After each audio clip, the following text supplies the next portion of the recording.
Hello students, मी श्रद्धा बागुल तुमचं पुन्हा एकदा महाराष्ट्र मीडिया चॅनलवर मनापासून स्वागत करते। आज आपण इयत्ता 7वीचे इतिहास व नागरिकशास्त्र हा विषय बघणार आहे। पण सुरू करण्याआधी अजूनही तुम्ही महाराष्ट्र मीडिया चॅनलला सबस्क्राइब केलं नसेल तर नक्की करा आणि सगळ्यात पहिले व्हिडिओची नोटिफिकेशन मिळवा। महाराष्ट्र मीडिया चॅनलवर 1ली ते 12वी पर्यंतच्या सगळ्या विषयांचे व्हिडिओ तुम्हाला अवेलेबल होतील, तर नक्की बघा। तर विद्यार्थी मित्रांनो, आपण मागील व्हिडिओमध्ये मराठ्यांचा स्वातंत्र्य संग्राम हा धडा अभ्यासलेला आहेच। आजच्या व्हिडिओमध्ये आपल्याला मराठ्यांच्या सत्तेचा विस्तार हा धडा अभ्यासायचा आहे। तर सुरू करूया आजच्या व्हिडिओला। मराठ्यांच्या सत्तेचा विस्तार। मराठ्यांनी केलेल्या स्वातंत्र्य संग्रामाच्या आरंभी मुघल सत्ता आक्रमक होती, तर मराठ्यांचे धोरण बचावाचे होते। या स्वातंत्र्य संग्रामाच्या अखेरीस मात्र परिस्थिती उलट झाली। मराठ्यांनी चढाईचे आणि मुघलांनी बचावाचे धोरण स्वीकारले। 18व्या शतकाच्या उत्तरार्धात मराठ्यांनी मुघल सत्तेला नमवून जवळजवळ भारतभर आपला सत्ता विस्तार केला। याचा अभ्यास आपण ह्या पाठामध्ये करणार आहोत। मराठ्यांच्या सत्तेचा विस्तार कशा प्रकारे पूर्ण भारतभर झाला, तर आपल्याला याचा अभ्यास या पाठामध्ये करायचा आहे। तर पुढे बघूया। त्यामध्ये पहिला मुद्दा आहे शाहू महाराजांची सुटका। औरंगजेब बादशहाच्या मृत्यूनंतर त्याच्या मुलांमध्ये दिल्लीच्या गादीसाठी संघर्ष सुरू झाला। शहाजादा आझमशाह हा दक्षिणेत होता। बादशाही तख्त हस्तगत करण्यासाठी तो त्वरेने दिल्लीला निघाला। राजपुत्र शाहू त्याच्या ताब्यात होते। शाहू महाराजांना कैदेतून सोडल्यास महाराणी ताराबाई व शाहू महाराज यांच्यात छत्रपतींच्या गादीसाठी कलह होईल आणि मराठ्यांचे सामर्थ्य खच्ची होईल असे आझमशहाला वाटले, म्हणून त्याने शाहू महाराजांची सुटका केली। तर औरंगजेब बादशहाच्या मृत्यूनंतर त्याच्या मुलांमध्ये दिल्लीच्या गादीसाठी संघर्ष सुरू होता, भांडणे सुरू होती। शहाजादा आझमशाह हा दक्षिणेत होता। बादशाही तख्त हस्तगत करण्यासाठी तो त्वरेने दिल्लीला निघाला होता। राजपुत्र शाहू त्यांच्या ताब्यात होते। शाहू महाराजांना कैदेतून सोडल्यास महाराणी ताराबाई व शाहू महाराज यांच्यात छत्रपतींच्या गादीसाठी कलह होईल, संघर्ष होईल आणि मराठ्यांचे सामर्थ्य खच्ची होईल असे आझमशहाला वाटले, म्हणून त्याने शाहू महाराजांची सुटका केली होती। शाहू महाराजांचा राज्याभिषेक। कैदेतून सुटका झाल्यावर शाहू महाराजांनी महाराष्ट्राकडे कूच केले। त्यांना मराठ्याचे काही सरदार येऊन मिळाले, परंतु महाराणी ताराबाईंनी शाहू महाराजांचा छत्रपती पदावरील हक्क मान्य केला नाही। पुणे जिल्ह्यात भीमा नदीच्या काठी खेड येथे शाहू महाराज आणि महाराणी ताराबाई यांच्या सैन्यांमध्ये लढाई झाली। या लढाईत शाहू महाराजांचा विजय झाला। त्यांनी सातारा जिंकून घेतले, स्वतःच राज्याभिषेक करवून घेतला। सातारा ही मराठ्यांच्या राजाची राजधानी झाली। काही काळ शाहू महाराज आणि महाराणी ताराबाई यांच्यातील विरोध चालू राहिला।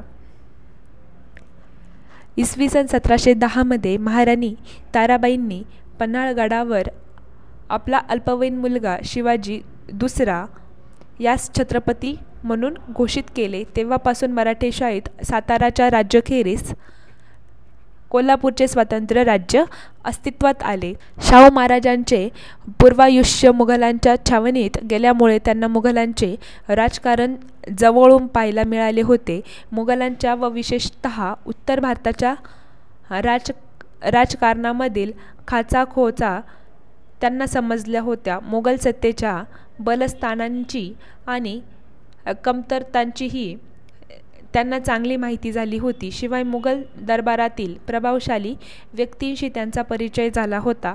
या सर्व बाबींचा उपयोग त्यांना बदलत्या परिस्थितीत मराठ्यांच्या राजकारणाची दिशा ठरवण्यासाठी झाला। पुढे बघू। मराठ्यांचा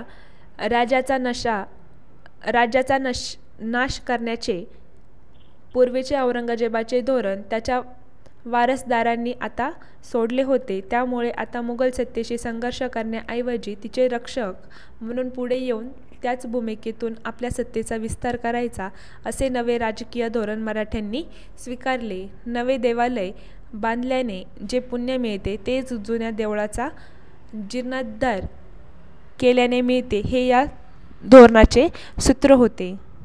मोगल सत्तेला जशी वायव्याकडून होणाऱ्या इराणी अफगाणी आक्रमणांची भीती होती, तसेच आसपासच्या पठाण, राजपूत, जाट, रोहिले यांच्यासारख्या स्थानिक सत्ताधीशांचाही धोका होता. शिवाय दरबारात चालणारी स्पर्धा व संघर्ष यांमुळेही मुघल सत्ता आतून पोखरून निघाली होती. यामुळे दिल्ली दरबाराला मराठ्यांच्या साह्याची गरज होती. तर अशा प्रकारे आपण शाहू महाराजांच्याबद्दल माहिती बघितली आहे. बघूया पुढे बाळाजी विश्वनाथ यांच्याबद्दल आपल्याला पुढे माहिती बघायची आहे. शाहू महाराजांची मुघलांच्या कैदेतून मुक्तता झाल्यावर त्यांनी बाळाजी विश्वनाथ भट याला पेशवा केले. बाळाजी मूळचा कोकणातील श्रीवर्धन गावचा. तो कर्तृत्वान व अनुभवी होता. शाहू महाराज हेच मराठ्यांच्या राज्याचे खरे वारस आहेत हे पटवून देऊन अनेक सरदारांना त्यांनी शाहू महाराजांकडे वळवले.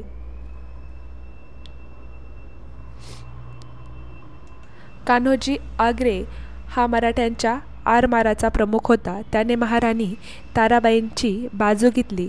त्याने शाहू महाराजांच्या मुलखावर हल्ले केले. त्यामुळे त्यांच्यासमोर कठीण परिस्थिती निर्माण झाली. या परिस्थितीमध्ये त्यांनी बाळाजीला कान्होजी आंग्रेंविरुद्ध पाठवले. बाळाजीने युद्ध टाळून मुत्सद्देगिरीने कान्होजीस शाहू महाराजांकडे वळवले. पुढे बघूया चौथाई सरदेशमुखीच्या सनदा. शाहू महाराजांचे आसन महाराष्ट्रात बळकट केल्यानंतर बाळाजीने आपले लक्ष उत्तरेकडील आपण बघतोय चौथाई सरदेशमुखीच्या सनदा.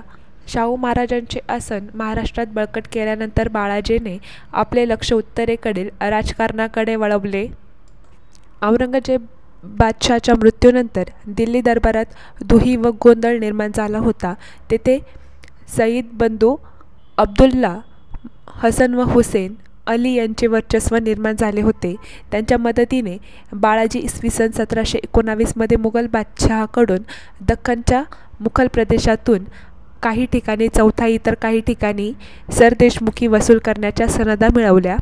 चौथाई म्हणजे वसुली उत्पन्नाचा 1/4 भाग, तर सरदेशमुखी म्हणजे 1.1 भाग होय. पुढे आपल्याला पहिला बाजीराव यांच्याबद्दल माहिती बघायची आहे. शाहू महाराजांनी बाळाजी विश्वनाथाच्या मृत्यूनंतर त्याचा मुलगा बाजीराव पहिला याची इसवी सन 1720 मध्ये पेशवेपदी नेमणूक केली. पेशवेपदाच्या 20 वर्षांच्या कालावधीत त्याने मराठ्यांच्या सत्तेचा विस्तार घडवून आणला. पुढे बघू निजामचा पालखेड येथे पराभव.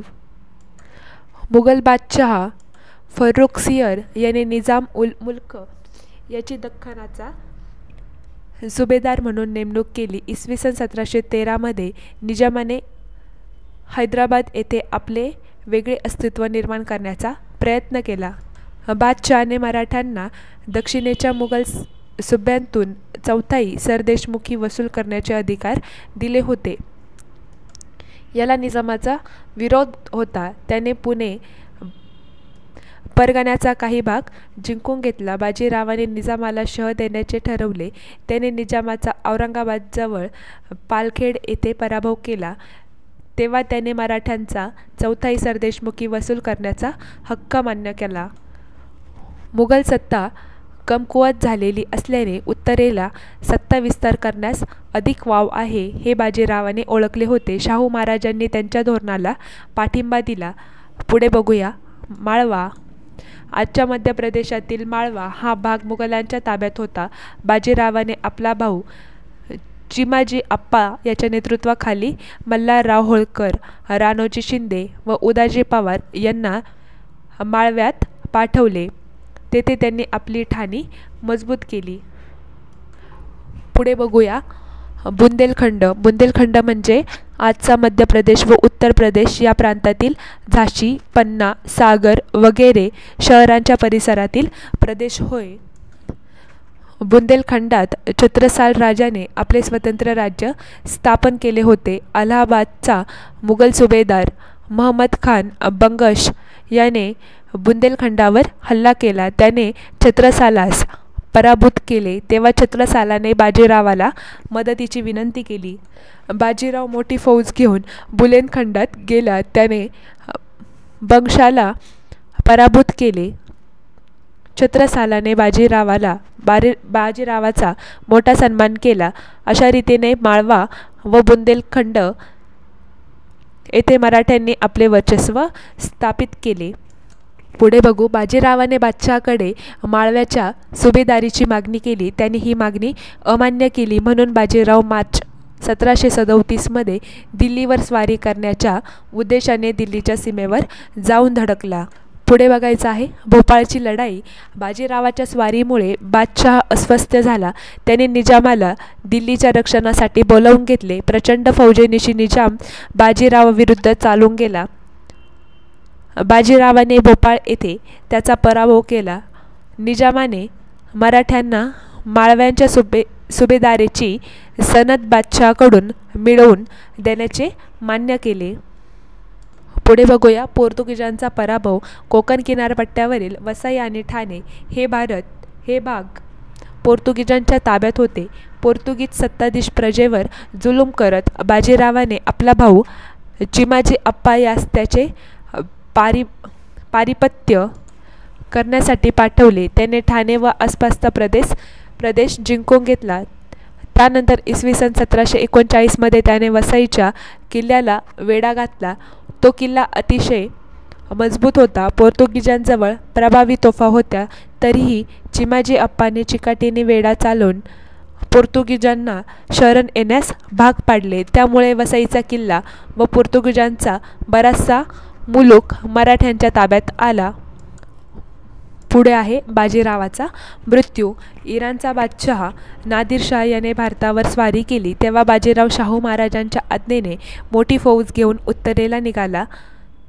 तो बऱ्हाणपूरला पोहोचला. तोपर्यंत नादिरशाह दिल्लीतून प्रचंड संपत्ती लुटून मायदेशी परत गेला होता. एप्रिल 1740 नर्मदा काठी रावेरखेडी येथे बाजीरावाचा मृत्यू झाला. बाजीराव हा एक उत्तम सेनानी होता. आपल्या पराक्रमाने त्याने उत्तर भारतात मराठ्यांचे वर्चस्व स्थापित केले. त्याने मराठ्यांच्या सत्तेला अखिल भारतीय पातळीवरील एक प्रबळ सत्ता म्हणून स्थान मिळवून दिले. त्याच्या काळात दक्षिण होळकर, पवार गायकवाड ही घराणी पुढे आली. तर अशा प्रकारे आपण ह्या पाठामध्ये शाहू महाराज व बाळाजी विश्वनाथ त्याचप्रमाणे पहिला बाजीराव यांबद्दल माहिती बघितली आहे. तर अशा प्रकारे आपण मराठ्यांच्या सत्तेचा विस्तार हा धडा आजच्या व्हिडिओमध्ये अभ्यासलेला आहे. संपूर्ण व्हिडिओ बघण्यासाठी खूप खूप धन्यवाद. भेटूया पुढच्या व्हिडिओमध्ये.